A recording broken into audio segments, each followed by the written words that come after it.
First, let's start with this case. 10 years ago, my sister and I were living in an apartment in a rough neighborhood. Our next-door neighbor, Cindy, became very close friends with my sister, and eventually the three of us grew very close. Unfortunately, my sister fell into drug use and ended up going to prison about 2 years after meeting Cindy. Both Cindy and I did everything we could to help her, but prison was ultimately what got her clean. While my sister was incarcerated, Cindy and I grew closer and briefly dated. We were together for about 2 months before amicably breaking up. One of the reasons we split was because Cindy realized she was a lesbian, not bisexual as she had initially thought. We ended things on good terms and stayed friends. When my sister was released, she and I moved in together again, and Cindy remained a huge part of our lives. During this time, we became friends with another neighbor, Ted. The four of us started doing small Christmas gift exchanges every year. It became a tradition that we've kept up for the past 5 years, even though none of us live in the same building anymore. We all cross town to get together once a year for this. Cindy is still very close to my sister. They're best friends. Cindy has been in a serious relationship with another woman for a couple of years now and is even thinking about proposing. I mention this only to emphasize that Cindy and I have no romantic interest in each other. She's simply a good friend. Now enter my current girlfriend, Jane. We've been dating for about 6 months, and she's extremely jealous of Cindy. For example, Cindy often visits my place to hang out with my sister, and Jane gets angry about it. One time, Cindy went to my mother's house to fix her washing machine. Hours later, when Jane and I stopped by, my mom casually mentioned that the washer was fixed, and I could do laundry there again. Jane cried for over an hour and then forbid me from using the washer because Cindy had fixed it. Last week we had our yearly gift exchange. Cindy gave me a plain black sweater that's incredibly soft. Seriously, it's the most comfortable thing I've ever worn. I love it. When Jane found out that Cindy gave it to me, she completely lost her mind. She demanded that I get rid of it. I told her she's being ridiculous. Cindy and I dated years ago for only a couple of months, and she's now a lesbian in a long-term relationship. There's absolutely no romantic connection there. Jane still insists that I get rid of the sweater, but I'm refusing because it's incredibly comfortable, and I don't believe her reaction is reasonable. Let's start judging. You're not in the wrong, and you gotta ditch Jane. Jealousy has no place in a healthy relationship. Either you trust your partner or you don't. And who would want that kind of drama from a 6-month-old relationship? Jane probably needs to go. That kind of jealousy is a problem that will not go away. You can completely cut Cindy R of your life, and she'll just find someone else to be jealous of. It will never end because she is an insecure person. They don't know how to trust.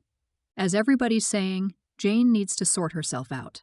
Cindy won't be the only one she fixates on. This pattern will recur until you deal with it. If you're patient enough, you can try and reason with Jane and help her deal with her obnoxious jealousy, because the way she currently is, she'll never have a healthy relationship. Or, and no one will blame you for this, you have to get rid, because 2 people being unhappy is not the solution to 1 person being unhinged. Next up, my girlfriend and I live together and split the rent and bills 50-50. We earn similar amounts and both work full-time jobs.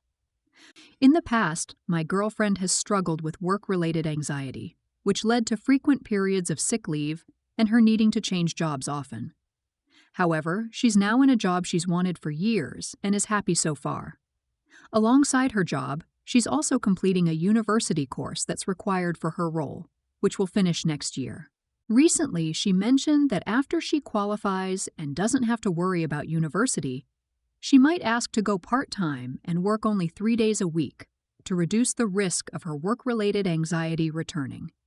I asked if she'd be able to afford doing that, and she said she wouldn't unless we changed how the bills are split. She suggested that I pay a higher percentage of the rent and bills to accommodate her reduced income. I immediately refused. I told her that she can't simply choose to work fewer hours and expect me to pick up the slack financially. I explained that if she goes part-time, she would still need to pay her half of the rent and bills.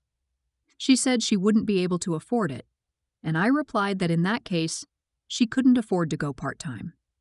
She argued that I should be open to discussing the idea, but I reiterated that our current arrangement isn't up for negotiation just because she wants to work less.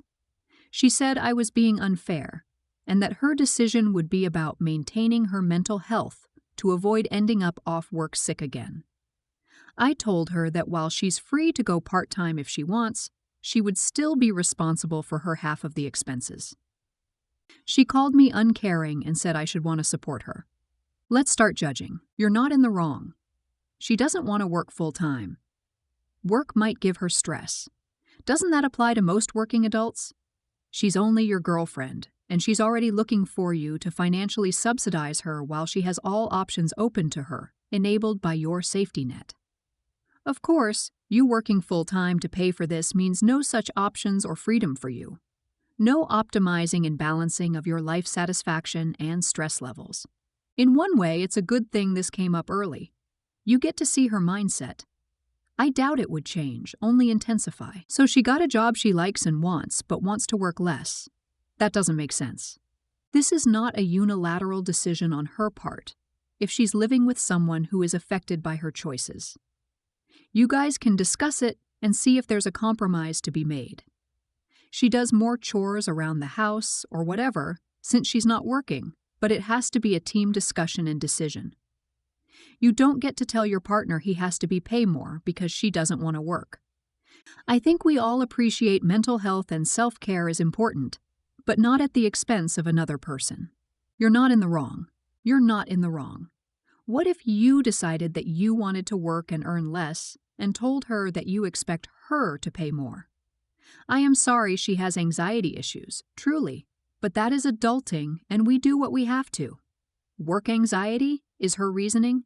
Heck, most of us have that every single day of our working lives. She needs to get into more counseling or find a sugar daddy to support her. You're not in the wrong. Next up, I, 26 FF, currently drive an okay car. Not my dream car, but it gets the job done. For context, I totaled my last car, long story, which left me too scared to drive for a while. Around that time, my in-laws got a new car. After a few months, I started gaining confidence and asked my mother-in-law if I could start driving myself places using their car. Every time I asked, she'd tell me no because I wasn't on their insurance. Fast forward a few months. My sister-in-law messed up her car, and my mother-in-law started letting her drive their car. This didn't make sense to me because I found out from my father-in-law that my sister-in-law wasn't on the insurance either. This led to constant arguments about why she was allowed to drive their car while I wasn't. When I finally got my own car, I decided to set some boundaries to avoid similar situations. I wouldn't take my sister-in-law's kids anywhere or pick them up because they leave trash in cars, just like they did in my mother-in-law's car. My car wasn't going to be a backup vehicle. If something happened to their car, they'd need to figure it out themselves. I didn't think these rules were unreasonable, but fast forward a few months, and my sister-in-law messed up her car again. Now they were sharing one car between them. Whenever my sister-in-law took their car, my in-laws would ask to use mine. When I said no, citing rule number 2, they'd get upset and say, "We need you to help us out." My response was always, well, I needed help too, and I had to fight for months to get it.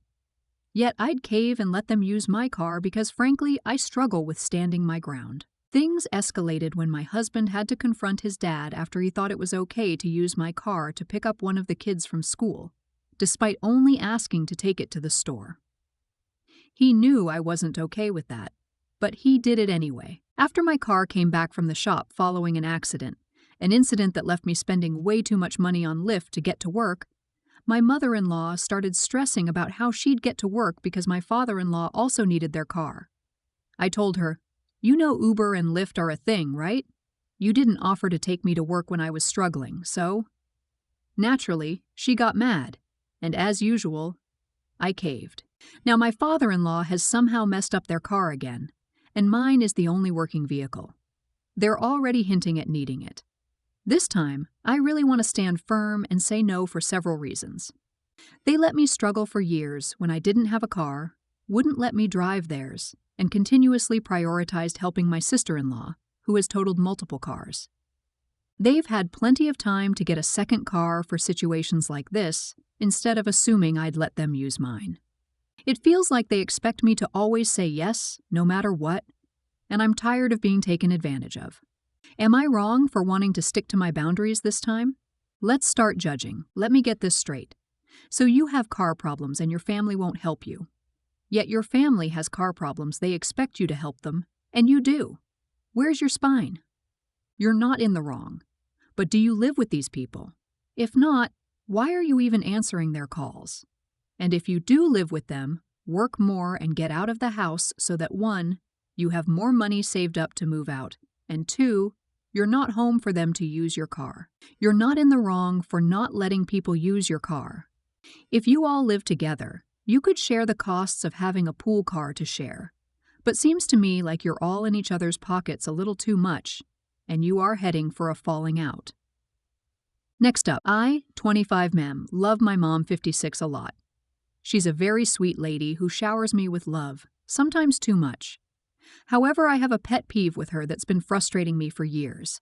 She constantly whispers instructions to me during public or family gatherings. For example, she'll lean in and whisper things like, say hi to X and X, smile at everyone, open your eyes wider for pictures, make conversation, make sure to eat your food, make sure you greet everyone. The thing is, I already do all of these things automatically. I'm 25 years old and know how to handle myself in social situations. Even though she thinks she's being discreet, it's obvious to everyone that she's leaning in and whispering to me.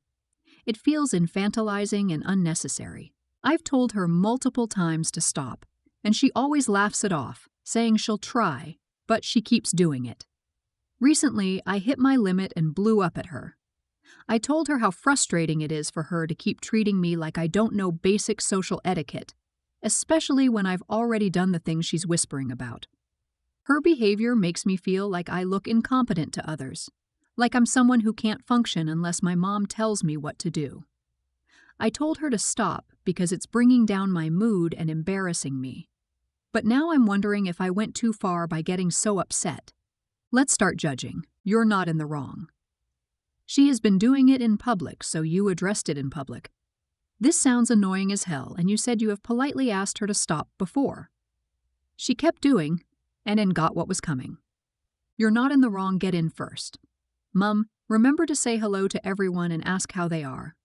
Mum, remember your table manners in the restaurant. Mum, look at the camera and smile. You're not in the wrong. It's infuriating.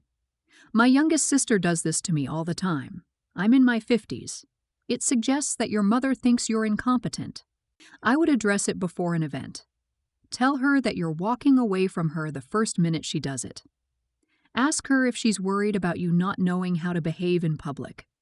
Does she feel insecure about her parenting of you? Otherwise, whisper back, I'm 25 every time she whispers an instruction.